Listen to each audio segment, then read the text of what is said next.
Bueno, si quieren abrimos preguntas o vamos aclarando un poco el contexto también de este episodio tan importante de la historia argentina, ¿no? Clave en la historia del peronismo también. Si alguien tiene alguna pregunta, si no, hacemos una, no sé, como quieran.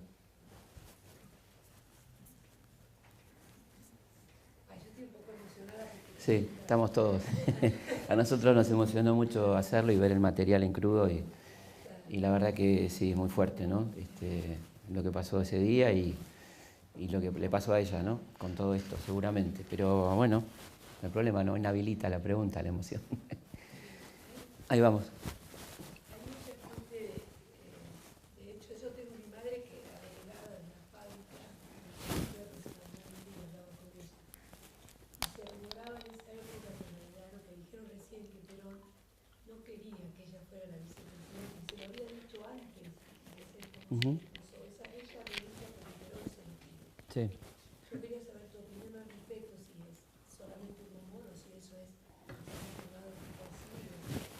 No tenemos testigos de esa conversación, pero evidentemente Evita llega con un estado de ánimo muy particular, que se nota en el tono de su discurso.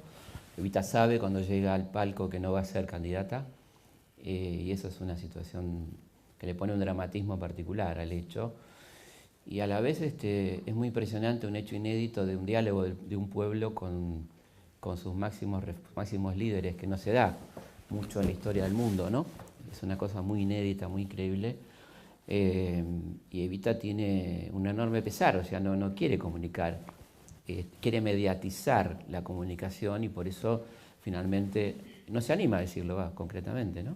Por eso lo dice finalmente por radio, una semana después. Las razones por las que Perón no quiere que Evita sea candidato son múltiples, ¿no? Una, como bien decía Korn, el tema de la segmentación de un electorado que él quería más amplio, no solamente un electorado, es decir, un frente social y político que Perón soñaba más amplio, que finalmente no se va a concretar, ¿no? Esa burguesía nacional que Perón soñaba incorporada al movimiento no va, con Evita o sin Evita, no va a participar de alguna manera. La otra es una fortísima presión de la Iglesia, que odiaba a Evita con todo su... Estamos hablando de la jerarquía, ¿no? No de curas piolas como Benítez o tantos otros que estaban ahí. La odiaba con total fundamento según su criterio, ¿no? Es decir, le había arruinado uno de los negocios más grandes que tenía la Iglesia, que era la beneficencia, le había quitado su presencia en los hospitales a partir de la Escuela de Enfermeras María Duarte de Perón, le había cuestionado el lugar simbólico, con la presencia al lado del crucifijo en las aulas, cuarteles y comisarías de Evita y Perón al lado de Cristo, cosa que no es menor, evidentemente, y un planteo muy concreto y puntual, que no tiene que ver con los semióticos simbólicos, sino con algo muy puntual, que es la reunión que tiene Perón con los altos mandos de las Fuerzas Armadas, donde le dicen que ellos de ninguna manera van a aceptar la candidatura de Evita, porque no se imaginan siquiera a Evita presidiendo una ceremonia militar, por ejemplo, y además le dicen que ya Perón ha tenido atentados sobre su persona, que no es improbable que lo maten, y que el país quedaría en manos de esa mujer, ¿no? Así que esas son las presiones que recibe Perón y que de alguna manera determinan la no candidatura de Evita, que no tiene nada que ver con la salud, porque como sabemos la elección recae en Hortensio Quijano, quien muere antes de que Evita muera. Él muere en abril y Evita muere a fin de julio, o sea que Evita asiste, ya muy enferma, al velorio de Quijano, ¿no? El que va a ser candidato a vicepresidente, o sea que la salud no parece ser el motivo más determinante en este caso, ¿no? Allá había una, ¿no? Arriba, sí. Venía en esa línea en el tema de las Fuerzas Armadas y el rol que jugaron las Fuerzas Armadas en ese momento, para aclarar un poco más.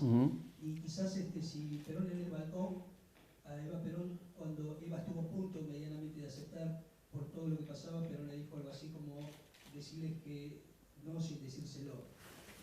Sí, lo que Perón le dice, se terminó, le dice. La frase de Perón, según cuenta Espejo, se terminó. que puede ser interpretada, se terminó el acto, se terminó la ilusión, se terminó, o sea, vamos, no, eso es lo que concretamente le dice. Las Fuerzas Armadas, digamos que tienen una unidad táctica en ese momento en torno a Perón, pero recordemos que el 17 de octubre de 1945, General Ábalos y particularmente el contraalmirante Bernengo Lima habían propuesto bombardear la Plaza de Mayo. El 17 de octubre del 45 estaba preparada el bombardeo de la plaza el día de la mayor concentración popular y el día de nacimiento del peronismo. O sea, que había dentro de las Fuerzas Armadas sectores que entendían tácticamente que el peronismo les convenía o que era un movimiento que podía frenar al comunismo, que tenía estas virtudes según su lectura, pero esa aceptación era puramente estratégica o táctica, ¿no? No quiere decir que todas las Fuerzas Armadas se habían convertido al peronismo, cosa que se va a ver claramente a partir de la crisis de junio del 55 y evidentemente después en el golpe. De manera tal que esos sectores seguían viendo a lo más radicalizado del peronismo, en este caso Evita, como una persona muy peligrosa y además entendiendo que Evita era una persona extraordinariamente poderosa, no solamente peligrosa potencialmente, sino que era la persona que manejaba todo el aparato sindical del peronismo. Ella era la que realmente tenía la conexión con los gremios, la persona que manejaba el movimiento peronista femenino y todo el aparato que significaba la Fundación Eva Perón, ¿no? Así que evidentemente era una enemiga peligrosa. Por eso que esa oposición tenía razón de ser y en realidad era la portavoz del poder económico en la Argentina, ¿no? Que no quería saber nada con que Evita fuera candidata. Y no es una cuestión de personalizar, sino lo que representaba Evita, ¿no? Lo que estaba representando Evita, fundamentalmente. ¿Mm? Sí. En ese momento se usó el tema de la salud como excusa y en el caso que fuera así, paralelismo con el tercer Perón y su salud, que se presentó, ¿no? Sí. Sí, se usó, en ese caso se usó. Inclusive se ha usado en lecturas posteriores y hasta literaturas posteriores sobre el episodio, donde se disculpa a Perón de alguna manera. La famosa película de Sanso con guión de Feynman, ¿no? Tenés cáncer, carajo, tenés cáncer. Bueno, digo carajo porque lo dice. Pero bueno, tenés cáncer, carajo, ¿no? Como diciendo, bueno, la culpa la tiene la enfermedad, ¿no? Cosa que no es en absoluto así, no fue lo determinante, pero sí se usó, por supuesto, la salud como excusa. El vínculo, no sé cuál sería el vínculo con el... Sí, la enfermedad de Perón, muy por el contrario, en el 73 se esquivaba, se hacía de cuenta que Perón no se iba a morir, ¿no? Cuando todos más o menos había una información de que Perón venía a morir a la Argentina, ¿no? Había sido muy claro el doctor Flores Tascón, su médico personal, cuando le dice en Madrid, cuando se está viniendo para acá en junio del 73, en Madrid dura 10 años, en Buenos Aires dura 2, y más o menos fue lo que duró. Porque su problema era un problema cardíaco y está comprobado la cantidad de infartos y preinfartos que tuvo Perón en las fechas claves de las crisis que tuvo a partir del 20 de junio en adelante. De hecho, el 20 de junio mismo tiene un preinfarto, el día de Seiza. Tiene otro problema muy importante el 1 de mayo del 74, otro problema el 12 de junio. Así que había un vínculo muy grande entre lo emocional, no estoy descubriendo nada, simplemente una teoría muy vieja, ¿no? De lo psicosomático, pero muy documentada a partir del cuaderno que lleva el doctor Cosio, donde vincula directamente los episodios cardíacos de Perón con situaciones emocionales. El día del ataque al cuartel de Azul por parte del ERP, tiene un episodio cardíaco Perón también. El día de la muerte de Rucci, el asesinato de Rucci. Así que bueno, la idea de disimular o que Perón venía acá, que iba a durar hasta el año 79, ¿no? Como hubiera correspondido en su gobierno, era algo que bastante engañoso, por cierto, ¿no? Hay una pregunta que yo siempre me... ¿Dónde estamos? Acá. Sí. Una pregunta que me hice siempre, ¿por qué Perón, que no fue tan inteligente y que había tenido una mujer como Eva a su lado, que no puede ser vicepresidenta de Naciones, que ya explicamos, ¿por qué elige a una mujer como María Estela y ocupar el cargo nada menos de vicepresidenta? Sí. de la sombra de Evita, y luego creo, no sé si es cierto también, son solo rumores, que él se arrepiente y lo busca a Balbín como una Sí. posibilidad, pero no tiene tiempo y muere antes y nos deja mal. Sí, en realidad, bueno, es un tema que nunca sabremos, hay muchas versiones al respecto. Sí es cierto que la primera intención de Perón, cuando Cámpora es obligado a renunciar después de los hechos de Ezeiza, básicamente por la presión de la CGT y la ortodoxia partidaria, el 13 de julio del 73, lo primero que hace Perón es pensar en Balbín y llamar a Balbín, para que sea su segundo. Eso es rechazado, Balbín concurre, hablan, pero es rechazado tanto por el peronismo como por el radicalismo, por el aparato peronista, porque sabían que Perón se moría y iba a quedar el gobierno en manos de un radical, y por los radicales por lo que les iba a quedar de gobierno sin el consenso necesario para manejar el país muerto Perón. Así que eso es una idea que nace muerta.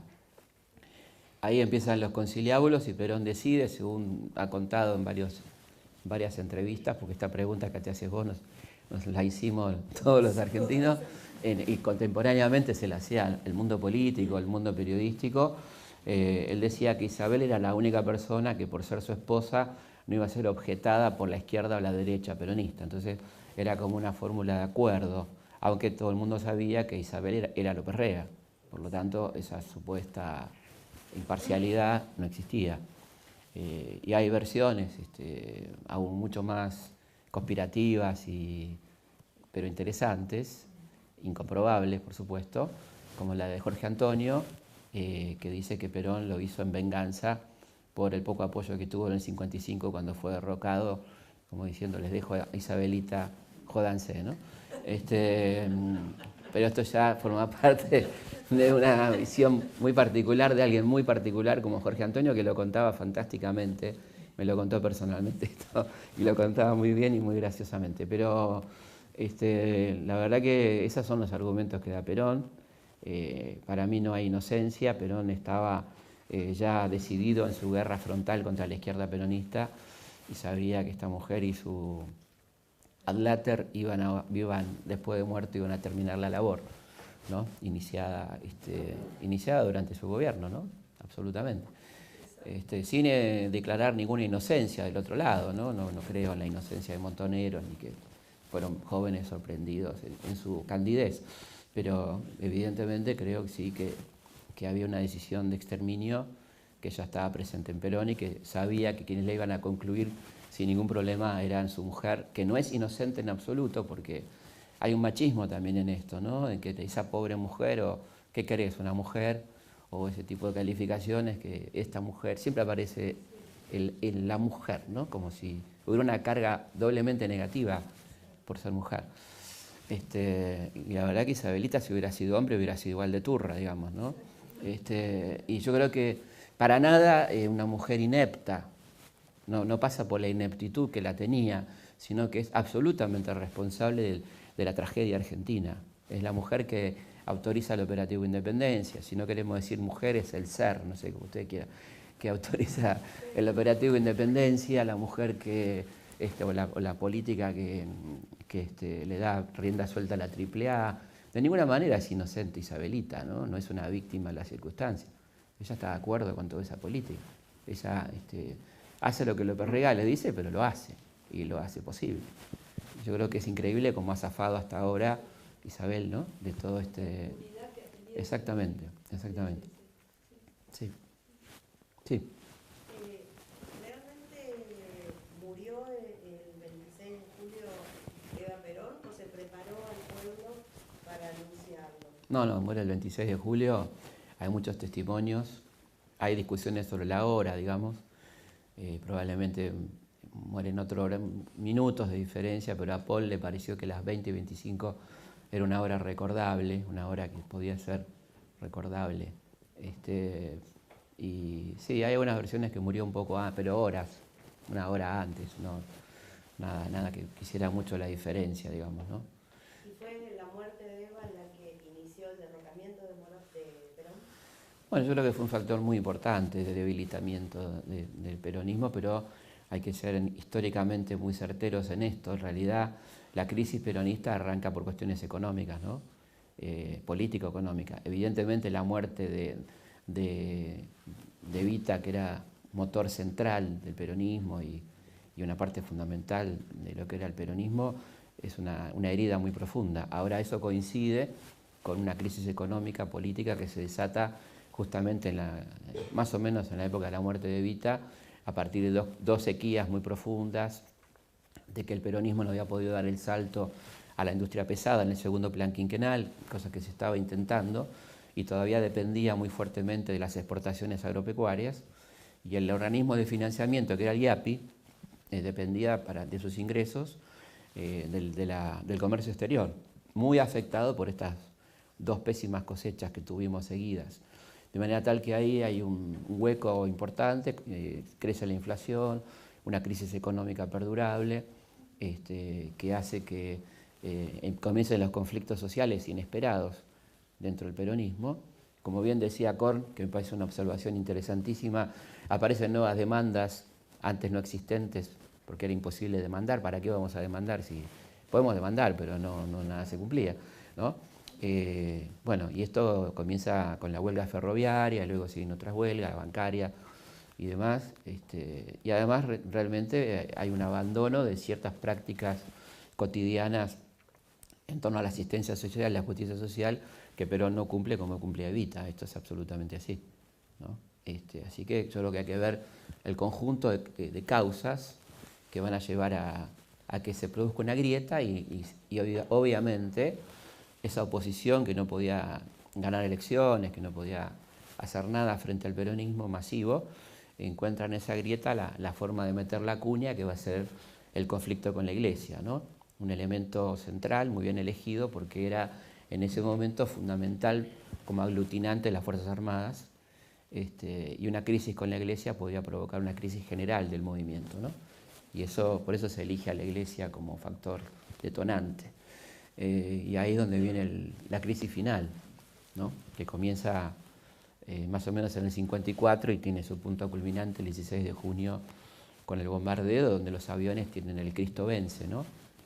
Que es el origen de Viva Perón, digamos, de la famoso eslogan, porque durante la resistencia los peronistas empezaron a dibujarle la pancita a la cruz y quedó BP.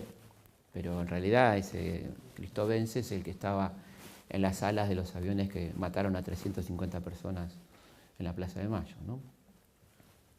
Sí.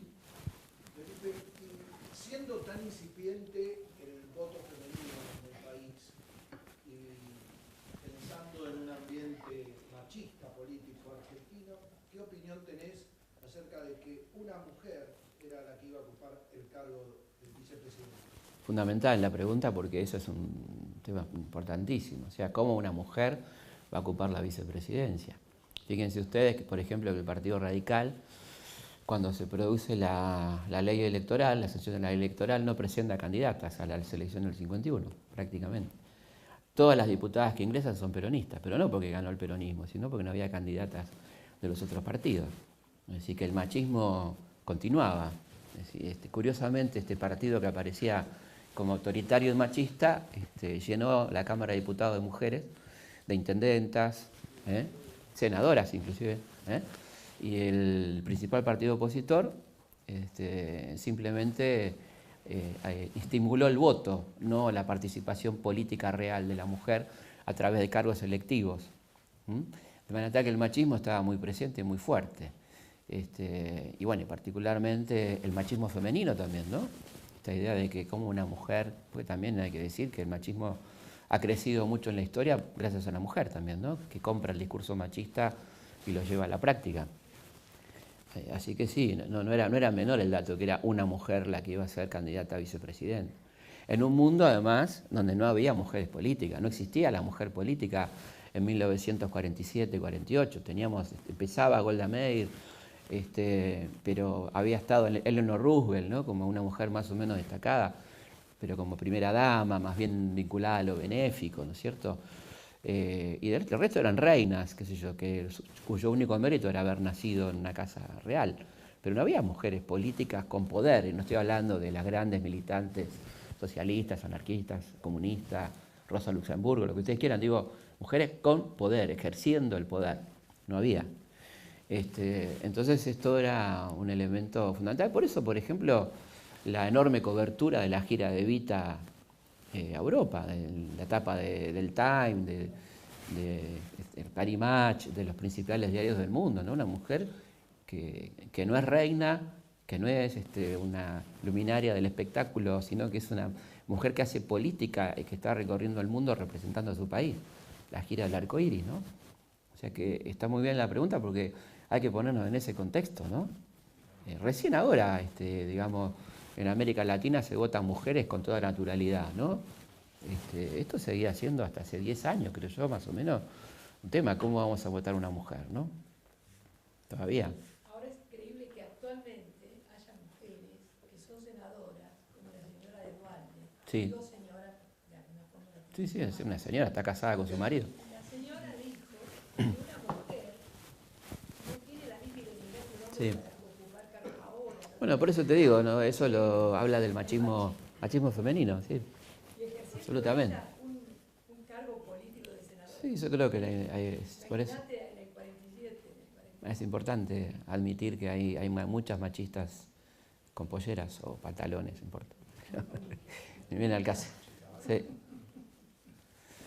hecho, es verdad que la primera elección de Eva, cuando ella proclama que las mujeres vayan a votar, no van las mujeres que ella dice que, o sea, o esperaba que Sí, la la revolución femenina no pasó. Son elecciones municipales, provinciales, y la gran revolución se da en las nacionales, donde la verdad que casi el 80% de las mujeres vota por Perón, ¿no? Es algo muy impresionante. Cada 4 votaron. Sí, sí, una cosa impresionante. Cada 4 votaron. Ujú, muy, muy impresionante y además, bueno, parecía políticamente la mitad del padrón prácticamente, ¿no? Que estaba oculta y bueno, empezaron así a evidenciarse cosas que parecían naturalizadas, como la ley del voto universal, obligatorio, universal, universo sin nombre sería, ¿no? La de 1912, pero fíjense lo que era el universo para 1912, un universo donde solamente los hombres tenían derecho político, ¿no? Y creo que es interesante ver cómo se avanzó y en este sentido es muy importante reconocer toda la lucha de las previas luchadoras femeninas antes de Evita, ¿no? Las Julietas Lanteri, las Alicias Moró. Digo Alicia Moró porque empezó mucho antes de casarse con Justo con esta lucha, ¿no? Bueno, tantas mujeres, Carolina Musili, que lucharon para lograr el voto femenino sin éxito.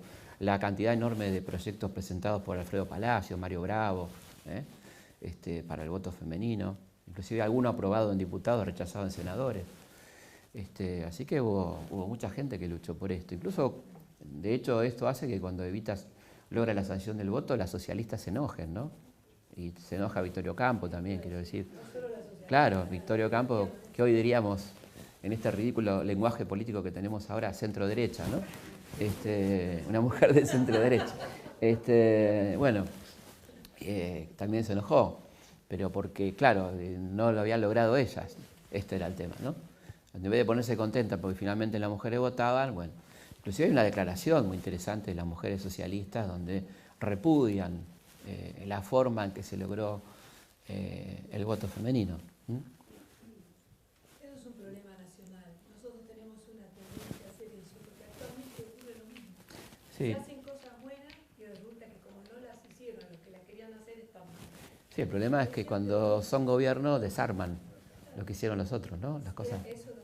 Eso es más peligroso todavía que el debate, ¿no? Bueno, algunas cosas de curiosidad del documental es el material de la Fox, que realmente es un material que nos pareció maravilloso.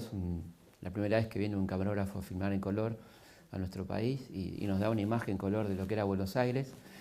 Y también el mismo camarógrafo filmó la ciudad infantil. Hay todo un documental en colores de la ciudad infantil que fue una pequeña réplica de la República de los Niños que teníamos en Buenos Aires, una hermosa ciudad dedicada a los niños, donde había por un lado piletas y parques recreativos y por otro una reproducción de una ciudad con su banco, sus instituciones, que los chicos recorrían. Ahí vivían como pupilos permanentes 1.100 chicos y la población diaria era de 3.200. Acá en Buenos Aires, en el barrio de Núñez, bueno, un lugar increíble. que fue arrasado por la Libertadora.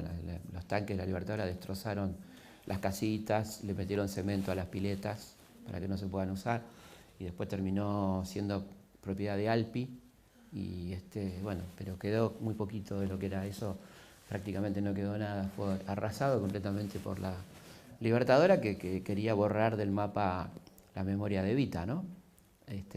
Recordemos también el Hospital de Niños María Eva Duarte de Perón, que iba a tener 3 cuerpos, iba a ser el hospital más grande de América, no ya de América Latina, sino de América, hospital pediátrico de avanzada, que se ordenó el almirante Rojas la detención de la construcción, porque decía que iba a ser un monumento a la memoria de Eva Perón.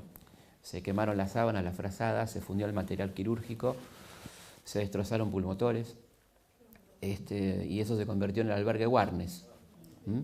Y después un presidente que se decía peronista, que no voy a nombrar para que no pase nada, lo demolió y hoy es Carrefour, ahí en la calle Warnes y Chorroarín. Ahí estaba el Hospital Pediátrico María Eva Duarte de Perón. Fíjense, como bien decía Rodolfo Walsh, el odio, ¿no? El odio, ¿a dónde puede llegar el odio, ¿no? Y el resentimiento, porque creo que es interesante que demos vuelta usando la filosofía oriental, que está buena, dando vuelta a la energía, ¿no? El resentimiento, eso sí que eran resentidos, ¿no? Porque es una palabra que se le aplica siempre a Evita, pero qué nivel de resentimiento, que es destrozar hospitales, destrozar ciudades infantiles, ensañarse con su cadáver, secuestrarlo, querer borrar su nombre, prohibir que la nombre, quemar su foto, ¿no? Eso sí que es resentimiento que dura hasta el día de hoy. En las páginas de La Nación lo pueden ver todos los días, ¿no? Digo, eso sí que es ser resentido social. Acá San Martín vaciaban el policlínico. Claro, Castex. Castex, que se llamó Castex, hoy creo que se llama nuevamente Eva Perón. Sí. Y negociaron todo el equipamiento de alta tecnología para la época entre ellos. Fue vaciado. Muy interesante, algo bien, cuando viene el doctor Pack a operarla, que se había tramitado la operación de cáncer de cuello de útero, y le preguntan a Pack si es necesario que Evita viaje a Estados Unidos, y él dijo, no, acá tienen más tecnología que en los hospitales de Estados Unidos, ¿no? Tal. Disculpe, y hoy no tienen insumos para atender a pacientes. Sí, Es un desastre. sí, cómo no. Es una verdadera pena, ¿no? Que pase. Sí. La pregunta es, ¿por qué el joven está en tanto ese odio? ¿Cuáles son las razones, las causas que mueve Eva a... Sí, es muy importante la pregunta, porque parece obvia, pero no lo es en absoluto. No lo es. Primero y principal, porque yo creo que el peronismo constituyó, esto no quiere decir que no le pongamos a hacer muchísimas críticas, en muchos aspectos, de hecho algunas aparecen ahí en torno a la figura de Paul y todo eso. Constituyó la revolución social más grande de la historia argentina. O sea, la única revolución que hubo en Argentina a nivel social fue el peronismo, ¿no? No de café, sino donde realmente se modificó el patrón de distribución de ingresos, donde los trabajadores llegaron a ganar el 49% de la renta nacional y donde el obrero podía mirar a los ojos al patrón, donde podía decirle que cuando terminaba su horario se iba a su casa, donde el peón tenía vacaciones, donde cada uno sabía sus derechos, donde los chicos iban a los campeonatos de Evita, donde básicamente tenían sus derechos sociales y sanitarios. Todo esto era demasiado para una oligarquía a la que nunca nadie había desafiado, a la que nunca nadie le había exigido nada, y yo creo que ese es el motivo central, ¿no? de esta cuestión, que es claramente una cuestión política, no es una cuestión como suele vendérsela de que le molestaba a los negritos en Mar del Plata, ¿no? Por supuesto que también le molestaban a los negritos de Mar del Plata, pero eso es la fácil lectura berreta de qué significó el peronismo. El peronismo significó, si hubiera sido solo eso, con mudarse a Pinamar, como hicieron, se terminaba la cuestión. Fue mucho más, ¿no? A tal punto que el pueblo peronista siguió siendo peronista, recordando sus años felices, no solo no recibiendo nada en 18 años de lucha, sino recibiendo picana, cárcel, persecución, fusilamientos, y seguían siendo peronistas. Entonces, esta visión tan cara a ciertos comunicadores sociales de la Argentina, de que el peronista era peronista por el choripán y por Mañana San Perón, no cierra con 18 años de ausencia de choripanes y de vino y pan dulce y sidra, y por el contrario, picana, muerte, persecución, denostación, el apartheid argentino, ¿no? Que coincidía con el color de piel, porque claramente los morochitos eran peronistas, ¿no? Entonces, la venganza contra la mucama, todo eso que está muy bien en la literatura argentina, muy bien reflejado, Bernardo Cordon, tantos autores que han hablado, ¿no? Sobre esta cuestión de las revanchas de los patrones después de la Libertadora, la frase del contraalmirante Rial, cuando se encuentra con un grupo de trabajadores que iban a ver al presidente Lonardi, del sindicato de barrenderos, y les dice que quede claro que la revolución libertadora se hizo para que el hijo del barrendero muera barrendero, ¿no? O sea, es una síntesis extraordinaria de para qué fue la libertadora. Yo creo que, me parece que eso es un tema que molesta mucho en la historia argentina, a las izquierdas argentinas, a las derechas argentinas. Entonces, es incorrecto, pero sería interesante que se pueda demostrar históricamente que otro movimiento político hizo semejante revolución en nuestro país. Insisto, porque acá somos todo tiempo blanco y negro, que esto no quita, el doctor Ingaline era el estudiante bravo, la censura a la prensa, la cierre de la vanguardia, todo lo que ustedes quieran, digamos, ¿no? Estamos hablando de por qué, respondiendo a tu pregunta, por qué el peronismo es el hecho maldito del país burgués, ¿no? Para decirlo en términos de John William Q. Y creo que eso es irrefutable, eso es irrefutable. O sea, el motivo del odio a Evita no tiene nada que ver ni con los pieles, ni con las joyas, ni con todas esas pelotudeces, ¿no? Eso no es el motivo del odio a Evita. Toda esa gente se podía comprar pieles, joyas, eso no era el problema, ¿eh? No era el problema de que Evita andaba muy bien vestida y que todas esas pavadas. Y además Evita sabía cómo vestirse, dónde vestirse, y con qué, a dónde ir, cómo se vestía. Y además mucha de esa ropa, como ustedes saben, se la regalaban las casas más importantes de París. Y como denunció el joyero Ricciardi, cuando se hizo la exposición de post caída de Perón, le pidieron joyas para abultar, ¿no? Las joyas que tenía Evita, que eran muchas, por supuesto. Y que sería bueno preguntarle a esa gente que se horrorizaba con las joyas de Evita, ¿a dónde están las joyas de Evita? ¿No? ¿A dónde están? ¿A dónde fueron a parar? Sí. Que por otra parte no es un tema menor, porque en su testamento ella las dona para continuar la obra de la Fundación Eva Perón. Y que la Fundación Eva Perón, cuando cae el gobierno peronista, tenía en ese momento 500 millones de dólares en la cuenta del Banco Nación. ¿A dónde están? Siguiendo la misma línea de razonamiento, digo, hay un hábito hablando de gorilaje, ¿no? De que se recupera en función de que en la actualidad se va avanzando con la reconquista y con la profundización del modelo que va en una línea, ¿no? De dignificación de una clase, en función de la otra clase que se toma no solo el mismo discurso, sino también lo simbólico, ¿no? Porque la joya a lo mejor opera sobre lo simbólico, ¿no? Pero, sí, pero muy importante, ¿eh? Presidente mujer, y una dignificación de una clase obrera. Sí, además un problema muy interesante que se dice poco de la clase media, que siempre siente que cuando se hace acción social le sacan a ella para hacer acción social. No siente que la que la roba, la viene robando de 1810, es la clase alta argentina, ¿no? Pero cuando aparece la asignación universal por hijo, siente que le están sacando a ella para darle a los que no quieren trabajar, ¿no? Este discurso es un discurso muy viejo en Argentina. Así que hay un consenso también de los sectores medios que en Argentina son muy importantes, determinantes electoralmente, en la creación de la llamada opinión pública, tema por supuesto altamente discutible si existe la opinión pública o no, o la opinión publicada, o la opinión prefabricada, lo que sea, pero es un detalle que no es menor, no es menor. Así que yo creo que sí, que hay evidentemente algunos elementos que no son que vuelven a estar, sino que nunca se fueron, O sea, no es que desaparecieron. Se atenuaron porque evidentemente los sectores medios de alguna manera se anestesian cuando les va bien económicamente, ¿no? Y por eso avalaron la dictadura en su momento, avalaron el menemismo en su momento. No todos los sectores medios, pero se entiende lo que estoy diciendo, ¿no? los sectores medios también salieron los 30.000 desaparecidos, una parte importante. No quiere decir que la clase media sea un estigma.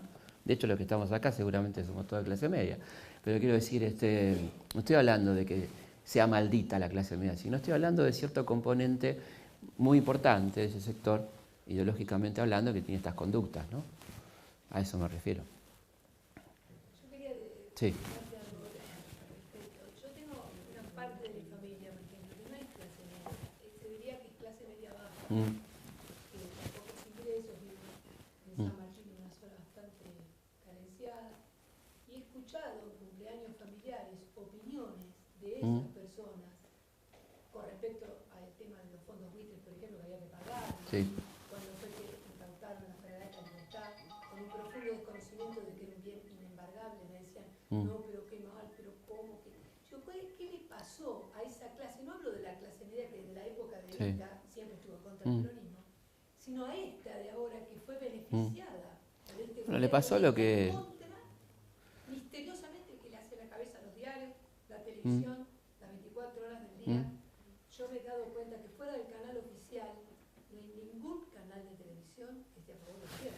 Sí, bueno, yo creo que agreguemos un elemento, ya entrando más complejizando la cosa, el elemento aspiracional, ¿no?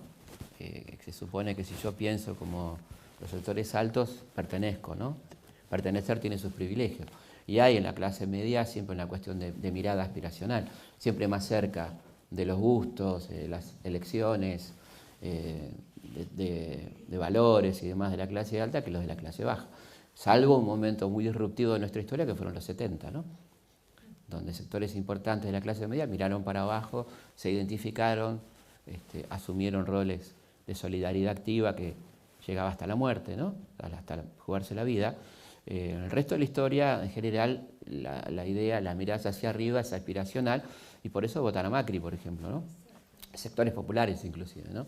Como que, bueno, si lo voto a él me va a ir como a él. No sé si el resto de las propiedades también se transfieren, ¿no? Sería tremendo. Pero por lo menos la idea es esa. Y creo que está muy estudiado. Por supuesto. Todo esto para el asado, para tengamos elementos de discutir en el asado después.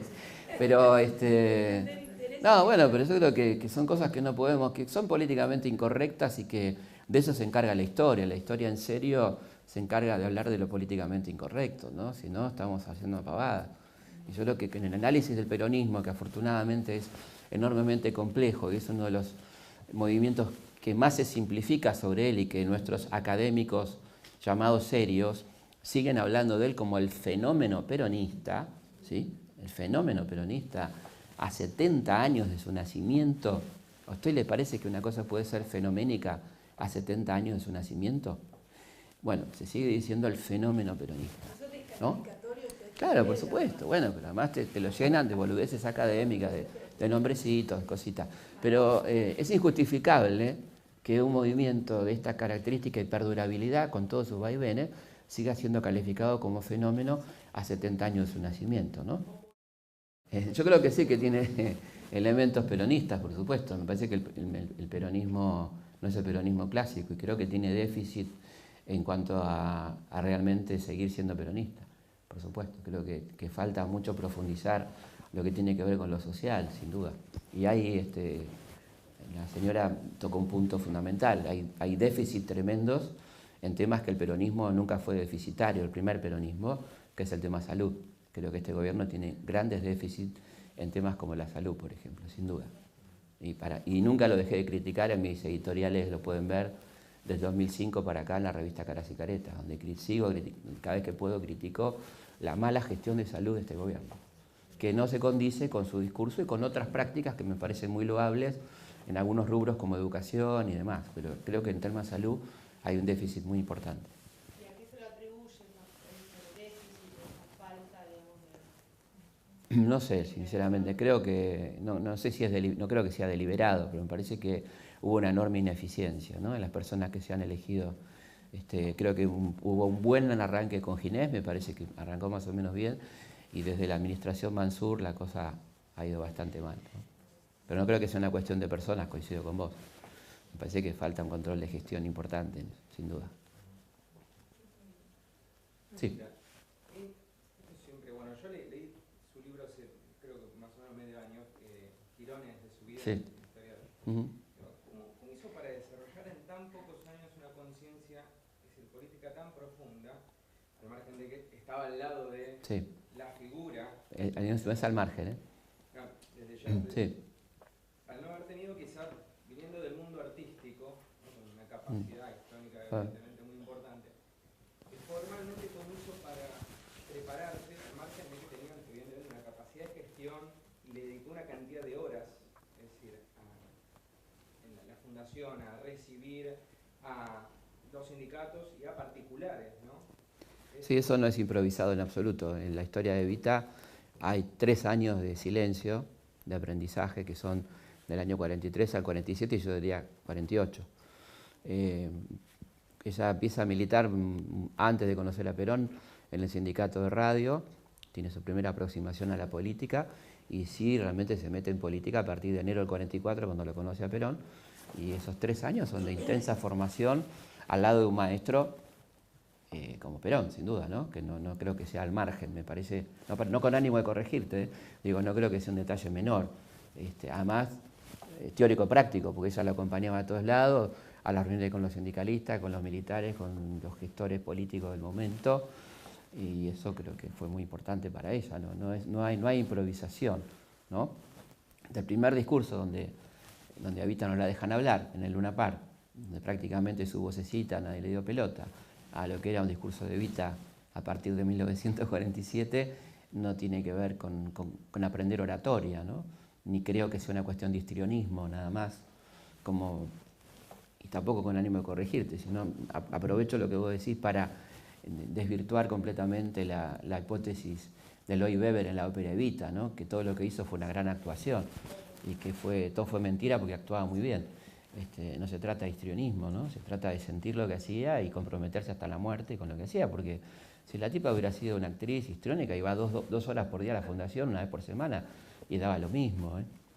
No hacía falta un compromiso de vida, muerte como lo tuvo, porque la verdad que se puede ser gorila, pero no tan tarado, ¿no? De suponer que ella hacía eso para exhibirse, ir todos los días, 12 horas, 13 horas, o sea, es un poco mucho, ¿no? No ver la realidad hasta ese punto, ¿no? Con las horas de trabajo que vos mencionás, se iba a las 2 de la mañana, 3 de la mañana, 4 de la mañana muchas veces, y ese impulso por atender, es decir, a todos. Evidentemente quizá... Sí, yo creo que hay muchas cosas, ella lo dice, no hay misterio, ella no es una persona que le guste la parábola o el misterio como le gustaba a Perón, no es una persona que filosóficamente haga uso de la parábola, sino que más bien es muy concreta, como bien dice Browick, atiende a los sectores populares con menos experiencia política y es consciente de esto. Entonces ella dice claramente que una de las cosas fundamentales es haber padecido todo lo que la gente que la iba a ver estaba padeciendo, ¿no? Y lo dice muy crudamente en La razón de mi vida, que si bien no lo escribe, lo dicta, o sea, son pensamientos de Evita, ¿no? Cuando dice que los ricos piensan que los pobres no tienen corazón porque se les muere un hijo y por ahí no lloran, ¿no? Entonces, ¿qué implica la muerte de un hijo para una persona que se le han muerto 5, se le han muerto 4, ¿no? Por la desgracia, por el hambre, la victimización, ¿no? La calificación de culpable a una persona que es víctima. Cuando una persona cercana a la fundación estaban en el Chaco, le dice, mirá cómo está, todo desdentado, mal vestido, mirá cómo... Entonces le dice, ¿y él tiene la culpa por eso? Le dice Evita. Bueno, al lado lo recontraputea y lo echa, ¿no? Pero quiero decir, esta cosa que parece tan natural sigue en nuestro país, que la víctima tiene la culpa, ¿no? Mirá cómo está todo desdentado, qué ignorante, ¿no? Bueno, como si esa persona tuviera la culpa de eso, ¿sí? De no haber podido estudiar, de no poderse vestir bien, de todo lo que le pasa. Todavía esa descalificación sigue siendo gente mal trazada, ¿no? Se dice, como si esa persona quisiera ir mal vestida, sin dientes, y una sabiduría que tenía que ver con lo popular. Hay una anécdota que me contaba la señora de Guardo, que era su secretaria, que la acompañaba a todos lados, y ella era una mujer que venía de la oligarquía, ¿no? Entonces, después de recorrer muchas villas y andar por el país, le dice, si usted se da cuenta, señora, que los pobres tienen muy buena vista porque no usan anteojos. Y Evita le dice, no, lo que no tienen los pobres son oftalmólogos. Y empezaban a aparecer pobres con anteojos, muchos. Y fíjate la sencillez. Ella me dijo, me dio 2 años de cátedra con esa frasecita, nada más, ¿no? Así que además de todo lo que pudo aprender, tenía el conocimiento que algunos llaman resentimiento, ¿sí? Resentimiento, que es una palabra que a la vez es denuncia a quien la dice, ¿no? Porque alguien que se resiente, resentirse, es alguien que te viene doliendo el alma desde que sos así chiquitito, ¿no? De cuando le hacían pasar al frente para darle un paquete de ropa usada, como ella cuenta, ¿no? Y ella dice la perversión de las señoras de la sociedad que nos daban pasando al frente, delante de todo el colegio, el guardapolvo usado que íbamos a usar. Entonces, hay un resentimiento, sí, claro, ¿cómo no va a haber resentimiento? Por supuesto que sí. Y también hay un recordar, ¿no? O sea, volver a pasar por el corazón todas esas circunstancias de la vida. Recordar para no repetir. Bueno, y ella, termino con esto, ¿no? Para que vean el nivel filosófico de Evita en su cosa básica, como dicen algunos, ¿no? Que la mujer básica, sin instrucción, como si eso fuera una descalificación, insisto, como si hubiera tenido la culpa de haber podido ir hasta 5º o 6º grado nada más, ¿no? Cuando ella habla de un concepto extraordinario, que uno podría pensar que es un texto de Galeano, pero es de ella. Ella dice, cuando éramos chicos y íbamos con mi mamá a la intendencia a pedir colchones, a pedir frazadas, porque nos moríamos de frío, nos moríamos de hambre, pasaban los funcionarios por al lado. Entonces yo le dije a mi mamá, nosotros somos invisibles, ¿no? Y entonces quedó, y ella lo usó en muchos discursos, el hacer visible a los invisibles, los que no existían en Argentina. Y no existían en términos estadísticos. La Argentina de 1943 estaba preparada para que consuma la mitad de la población. Cuando empezaron a consumir los grasitas, los cabecitas negras, empezaron a consumir leche, pan, no alcanzaba. No alcanzaba porque la Argentina estaba formateada para que consuma casi la mitad de la población. Entonces los invisibles eran invisibles en mucho más de un sentido. Así que fíjense qué interesante esta metáfora de esta mujer ignorante, bruta, todo lo que se decía de Evita, ¿no? Esta forma de ver lo social de Eva, ¿la acercaba, se la llevaba a Perón o Perón tendría la misma ideología? No, yo lo que la acercaba a Perón, y Perón tenía una conciencia muy clara de qué estaba pasando. Perón provenía de una generación de militares que habían tenido toda una literatura médica, por ejemplo, que fue determinante en el nacimiento del GO y todo eso, que eran los médicos militares de los años 30, que veían cómo rechazaban a la mitad de la población masculina por desnutrición, por enfermedades endémicas, llamadas sociales, absolutamente evitables, y que produjeron una literatura muy interesante, de la cual Perón luego exhibe en sus trabajos algunas citas de cómo influyó esta cuestión. Y por otra parte, el ejército era un organismo de presencia nacional, o sea que los militares sabían la situación social real del país. Había algunos que les importaba muy poco y otros que les empezó a importar. Este es el caso de Perón. Pero es indudable que Perón está al lado de Evita y que Evita hizo lo que hizo porque Perón la apoyó. También para evitar hablar del evitismo, ¿no? Como si hubiera un autonomismo de Evita, que Evita se cortó sola, hizo todo lo que hizo sola. La ley de voto femenino la anuncia Perón antes de Evita en la campaña electoral del 46, por ejemplo, ¿no? Quiero decir, ni sacarle mérito ni agregarle lo que no le corresponde. Y digo, era una dupla, cada una cumpliendo su función. Evita, por supuesto, con una llegada y un carisma que Perón no tenía para con la gente, y Perón con un carisma de conductor que lo ponía en otro plano, de vínculo afectivo, ¿sí? Perón era el jefe y Evita era la santa, la madre, bueno, lo que ustedes quieran, lo que cada uno, o la yegua o lo que sea, depende de los casos. Pero el vínculo era un vínculo mucho más carnal, mucho más sensible con ella, ¿no? Y esto estaba claro también. ¿Pudo Sí. haber jugado en contra del temperamento de Evita para ser vicepresidenta de la nación? Seguramente. Hay un libro de Lori Sanata, que un historiador italiano antiperonista, pero muy interesante lo que escribe, donde dice que ese evitismo a Perón lo sacó un poco, ¿no? Como que estaba llevando las cosas a un extremo y la estaba haciendo pelear, o lo llevaba a pelearse con sectores con los que no quería pelearse. Por ejemplo, la Iglesia, por ejemplo, el Ejército, por ejemplo, a ciertos sectores del poder económico, ¿no? Él habla así claramente, él afirma que hubo un evitismo, no el famoso evitismo de los 70, ¿no? Sino el evitismo durante, que tiene su razón de ser, porque si vos ves el armado político que hace Evita es muy fuerte.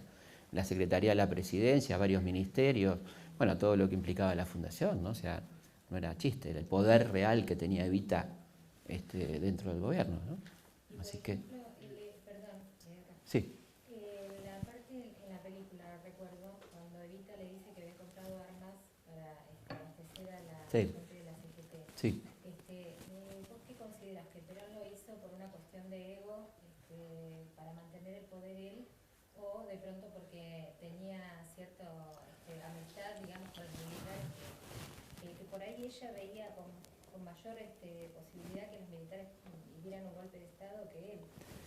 Sí, es un tema muy, muy complejo, totalmente probado, que se compraron las armas al príncipe Bernardo de Holanda, 5.000 pistolas ametralladoras.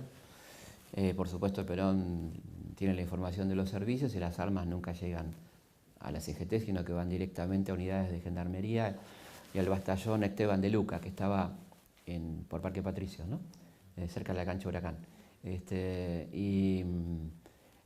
Bueno, de manera tal que lo que sí hace Evita es crear las milicias, ¿no? Que se crean en La Pampa y en Chaco, donde se entrenan y son mixtas por sindicatos, pero Perón desautoriza esa idea. Perón tiene una frase muy militar, que es fácil armar a los obreros, lo difícil es desarmarlos, ¿no?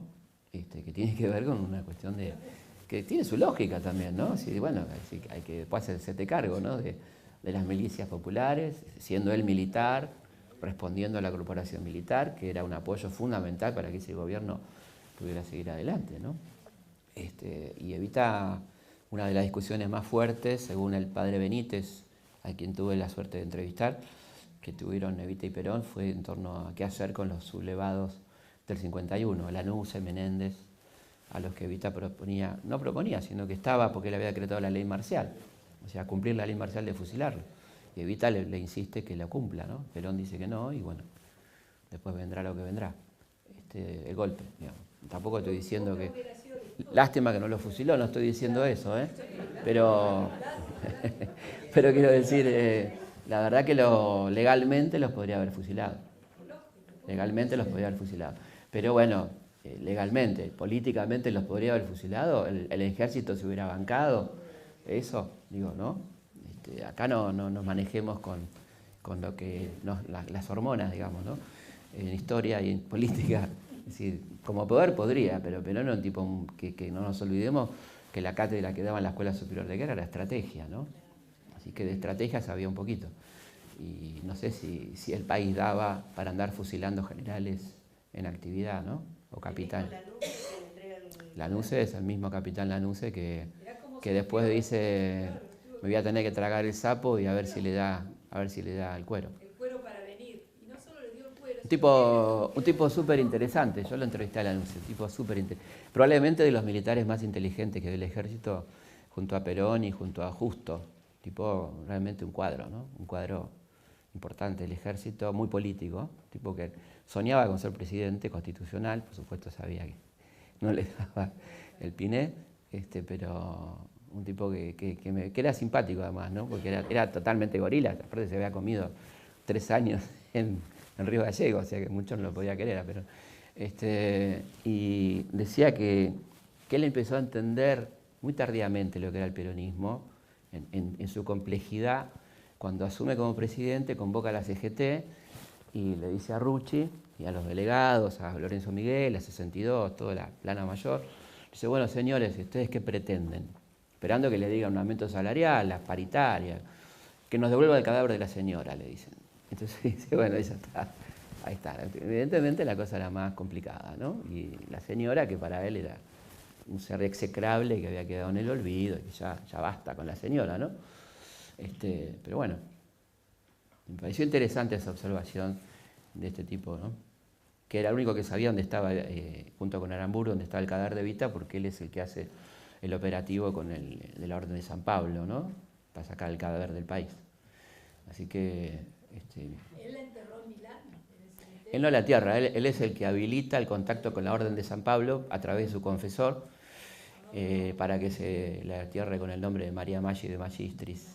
Exactamente. Pero él es una pieza clave, era de los 3 personas que sabían dónde estaba enterrada Evita con certeza en el país. El otro era el coronel Cabanillas y el otro era Aramburu.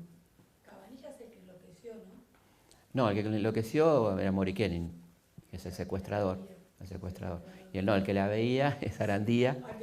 No, bueno, pues estaban todos medio chapita, pero el que estaba más loco era Arandía. Bueno, Morikenin estaba con un trastorno mental donde sí tenía cuestiones muy perversas con Evita, locuras, pero Arandía es el que la lleva a su casa. Y la mujer la entrevistamos para un documental para la RAI. Una cosa increíble porque la mujer estaba la mujer y la hija, porque la hija quería salir en cámara. Entonces hubo que entrevistar a la señora con la nena al lado, la nena de 30 años. Y entonces la madre hablaba y la chica la interrumpía. Entonces la tipa empezaba a decir, bueno, mi marido trajo sí, esta es la mujer de Morikenin, perdón, la mujer de Morikenin. Trajo el cadáver a casa, qué sé yo, y la chica la interrumpe y dice, lo que pasa es que mamá estaba celosa de Evita, una cosa pero bizarra, ya, bueno. Así que había locura. Y el otro, Arandía, que es el que vos te referís, era un mayor de inteligencia del Servicio Naval de Inteligencia, que la lleva a su casa, soñaba con Evita, se despierta la noche entre sueños, ve pasar una sombra de una mujer con un camisón, vacía el cargador y mata a su mujer embarazada. Esto es efectivamente así, sí, exactamente. Ese era el mayor Arandía. Y ese es un hecho determinante para que el cadáver sea sacado finalmente del país, y ahí sí interviene la NUCE y toda esta historia. Sí, perdón. Yo quería preguntar, ¿por qué después de la experiencia del peronismo, junto con la oposición, no se pudo consolidar un verdadero Estado de Derecho? Creo que hoy sigue pasando un poco eso, que eso, el peronismo, digamos, o nada. Pregunta muy compleja, muy interesante, muy compleja. Yo creo que el peronismo no tenía, dentro de todo lo que hizo, tenía un déficit importante en torno a lo que era el concepto de ciudadanía, ¿no? La participación política en el peronismo básicamente provenía de la afiliación sindical, ¿no? Entonces, si vamos a los términos teóricos formales, el peronismo no era tan republicano como era el radicalismo, por ejemplo, en términos formales, ¿no? Siempre en términos formales. De manera tal que la idea de democracia no era una palabra que estuviera muy presente, a pesar de que el periódico llamaba democracia, por ejemplo, pero no era una idea muy presente en el sentido que entendemos la democracia representativa burguesa formal, ¿no? Entonces esa construcción de lo que es una república, una ciudadanía, los derechos, era algo que todavía no terminaba de cuajar. Es un tema para discutir largo y te doy un título nada más, pero me parece que también es interesante. Además que veníamos de un absoluto no ejercicio de la ciudadanía, veníamos de la década infame con fraude, con ninguneo, con partidos políticos altamente corruptos. Recordemos el Partido Radical, que hace su sede central con la coima de la CADE, ¿no? Digo, para ubicarnos de qué estamos hablando. Porque acá Carmelita Descalza no había ninguna, ¿no? Digo, la política argentina, ¿sí? Pero aparte, también es cierto que los finales del peronismo se coinciden con periodos de construcción total de la política, en la cual la Unión Democrática desconstruía la política. Exactamente. Y en el tiempo que Isabel firmaba el decreto del operativo de independencia, Balbín salía por los diarios apoyando al mismo operativo. O sea, había una desconstrucción política global. Sí, sí. Sí, muy interesante lo que decís. Efectivamente. Bueno, y en realidad podemos ir para atrás, porque lo que vos dijiste de la Unión Democrática es del 45, o sea que la deconstrucción política llegaba al punto tal que el principal referente de la campaña electoral era el embajador norteamericano. Si eso no es deconstruir la política, lo mismo ocurre en el 55, pero la deconstruyen tanto que arman un engendro que nace muerto, ¿no? Como es la alianza que lleva al poder a Lonardi, ¿no es cierto? O a Aramburu, donde lo único que tienen en común es el odio a Perón y no pueden convivir. Como ahora también, Felipe, bueno. se arman alianzas por odio a Cristina. Bueno, esto es una cosa histórica en el país. Sí. Estamos en tiempo, ¿no? Una más, esta y nos vamos, sí. Es más opinión, si realmente Evita no sabía su diagnóstico y quién operó su operación. Eso lo sabemos relativamente, ¿no? A Evita yo creo que Evita sabía, pero una mujer muy inteligente. Y además, bueno, hay ciertos síntomas que son bastante inconfundibles. Creo que se la engañó al principio, un poquito de tiempo, y después ya...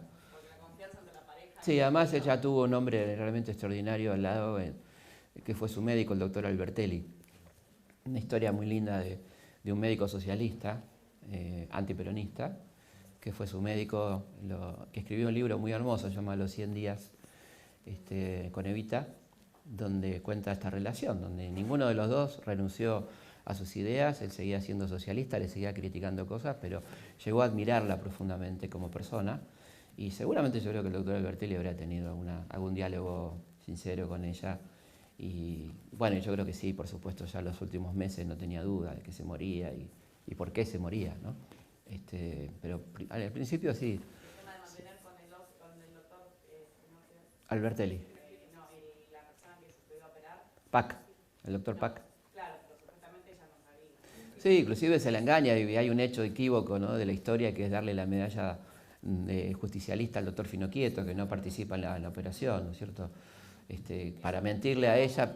Los argumentos que da Paul, que es un poco el que manejaba ese tipo de cosas, es que Evita no iba a soportar que la operara un norteamericano, y la segunda, que estaba claro que la operaban por tema de cáncer, ¿no? Así que bueno, pero en fin. Y lo último que me gustaría sí desestimar completamente antes de partir es el tema de la lobotomía.